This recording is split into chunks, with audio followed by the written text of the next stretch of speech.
L'histoire de la Seconde Guerre mondiale, nous la connaissons tous. Mais afin d'être plus précis, nous aborderons d'un œil plus attentif le cas de notre capitale, Paris. Le 28 juin 1940, Hitler se trouve à Paris, fier de sa suprématie. Il prend alors des photos au Trocadéro, se dirige vers la Presqu'île et descend même le boulevard Saint-Michel, puis visite le jardin du Luxembourg. Quelques années plus tard, ces mêmes lieux verront d'autres événements se dérouler, notamment le 25 août 1944, lorsque la 2e division blindée du maréchal Leclerc entre dans la capitale. Que s'est-il réellement passé entre-temps ? Entre les barricades placées dans les quartiers du boulevard Saint-Michel, les arrestations malheureuses et brutales de personnes juives ou certains faits de résistance, de quelle manière ces lieux ont-ils survécu à la suite de ces événements ? L'histoire qu'ils décrivent aujourd'hui est-elle bien celle de l'époque ? À l'aide des différents documents, plus ou moins actuels, mis en notre possession, nous pousserons ces interrogations à leur paroxysme, sans oublier d'y ajouter notre point de vue.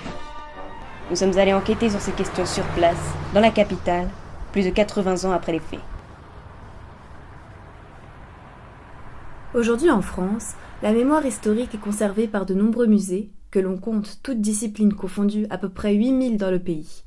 Parmi les musées ou mémoriaux commémorant un événement historique précis, on fait la différence entre les mémoires d'un lieu, sites sur lesquels quelque chose s'est réellement déroulé, un discours, une bataille, et les lieux de mémoire qui sont principalement des mémoriaux. En nous promenant dans le Paris actuel, nous nous rendons vite compte que sur chaque pavé que nous piétinons sont passés des siècles d'histoire, et entre autres d'inévitables épisodes, pour certains complètement oubliés, de la Seconde Guerre mondiale. Quelquefois, les bâtiments en portent une trace.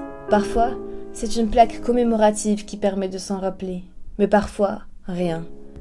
Nous sommes ainsi passés devant la Sorbonne, où rien n'indique que de nombreux professeurs et étudiants juifs ont été déportés. C'est pourtant le cas par exemple d'Henri Abraham ou d'Eugène Bloch, deux professeurs parmi tant d'autres, tous deux physiciens réputés et morts à Auschwitz en 1944. Il en va de même pour le jardin de Luxembourg, cœur de verdure au milieu de la ville, haut lieu d'amusement et de repos. Le Sénat siégeait au palais de Luxembourg depuis 1799 et ce encore actuellement. C'est également là que les Allemands, en 1940, éliront le siège de l'état-major de leur aviation, la Luftwaffe. Les Allemands y construisent également des abris souterrains de défense passive. Les 16 et 17 juin 1942, à Paris, c'est le drame. Ce sont plus de 13 000 personnes juives, dont un tiers d'enfants, qui sont arrêtées et retenues dans le vélodrome d'hiver, qui servait alors de prison provisoire, avant d'être envoyés à Auschwitz. Nous connaissons tous cette histoire tragique. Mais connaissons-nous le monument commémoratif lié à cet événement ? Il est situé place des Martyrs juifs du vélodrome d'hiver. Faute d'avoir pu nous rendre à ce vélodrome, nous nous y rendons virtuellement. Le monument se trouve à 2 pas du pont Bir Hakeim. Il est intéressant de noter que le nom de ce pont rend également hommage à une bataille de la Seconde Guerre mondiale, pendant la guerre du désert. Le monument a été réalisé en bronze par le sculpteur et peintre Walter Spitzer et l'architecte Mario Azaguri. Il porte l'inscription, entre autres, « N'oublions jamais ». On y voit une femme enceinte, des enfants, des personnes âgées, des victimes de la rafle. Mais voyons à présent les lieux de mémoire, rendant hommage à un groupe de personnes, à une personne en particulier ou à un événement. Le mémorial du général Leclerc et musée Jean Moulin se situe au cœur de Montparnasse. Il est donc situé dans un lieu symbolique de la résistance. C'est en effet dans l'ancienne gare que l'on trouvait le poste de commandement de Leclerc. C'est à travers le destin de ces deux grands hommes que le musée propose de retracer le cours de la Seconde Guerre mondiale, en particulier de la résistance intérieure et extérieure. Le mémorial Leclerc retrace dans un premier temps les repères de la Seconde Guerre mondiale, principales batailles, victoires, défaites, puis le parcours plus précis d'un homme et de sa division, celle du général Philippe de Hautecloque qui se fit appeler Leclerc. Cela place l'homme dans le contexte historique, et même si le mémorial lui rend hommage et le présente bien comme le libérateur de la France, le mémorial ne s'arrête pas là. Il contribue en effet également à commémorer des batailles ou des actions d'autres États dans cette guerre moins connue. Le tout mettant en avant la stratégie du combat, notamment en présentant la salle de façon chronologique. La partie du musée, qui est consacrée à Jean Moulin, est juste en face. Les vitrines évoquent l'artiste, l'illustrateur, le préfet, le résistant, jusqu'à sa mort. Bien que d'autres résistants plus discrets aient sûrement mené un combat de l'envergure de celui de Jean Moulin, Si lui est choisi ici, c'est parce qu'il serait autant un héros qu'un symbole, ce qui est très important dans le devoir de mémoire. Les deux parties du mémorial musée sont reliées entre elles par une salle, en hauteur, rendant hommage à toutes les formes de résistance ayant contribué, en posant des pierres plus ou moins grandes, à fonder l'édifice de la libération de Paris. Nous avons compris, grâce à ce musée à l'entrée gratuite, que l'État met des moyens colossaux dans le devoir de mémoire de l'histoire. Nous avons néanmoins constaté qu'il était quasiment vide.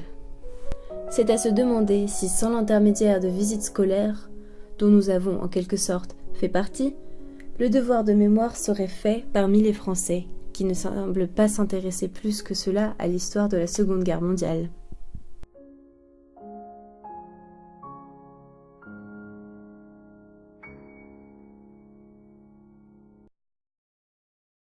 Rien ne s'aperçoit au premier abord.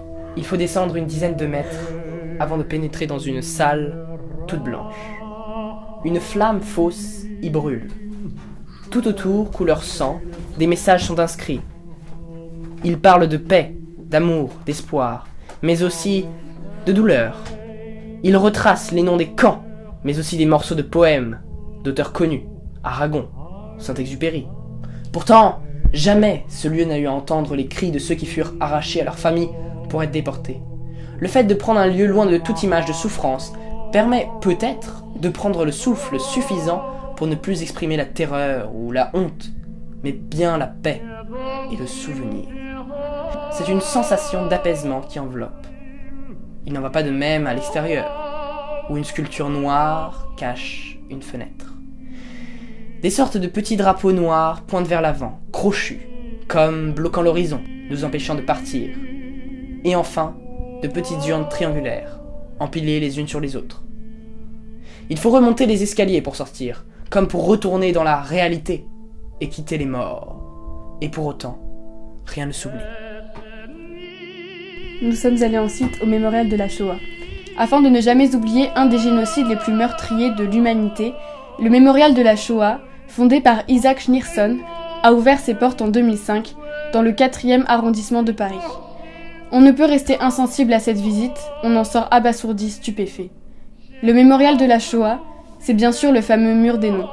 Situé à l'entrée du mémorial, c'est une énorme vague de terreur que l'on se prend en plein visage.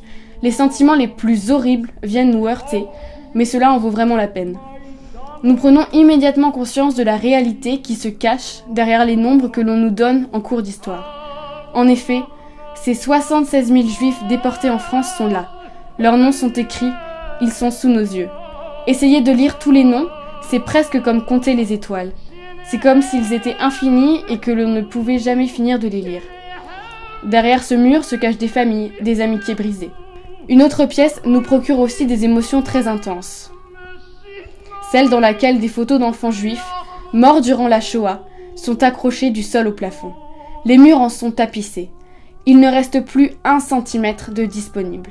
N'oublions pas qu'environ 1 million d'enfants juifs ont été tués durant le génocide, ainsi qu'une dizaine de milliers de tziganes. En contemplant les visages innocents de ces enfants, c'est un profond sentiment de pitié, mais aussi de terreur qui vient nous envahir. La crypte est également un lieu très important du mémorial, abritant le tombeau d'un martyr juif inconnu dans lequel se trouvent des cendres de certains juifs exterminés. Ce tombeau prend la forme de l'étoile de David. Une flamme brûle éternellement au centre de ce dernier, une façon de rendre hommage à ces 6 millions de juifs qui ont perdu la vie durant ce génocide et dont la mémoire devra brûler pour l'éternité. Ce mémorial est donc un site incontournable dans les lieux de mémoire de la Seconde Guerre mondiale. Des noms sont mis sur des nombres et des visages sur des noms. Par ailleurs, ce lieu nous permet de méditer. Comment oublier tout ce que nous y avons vu et entendu ?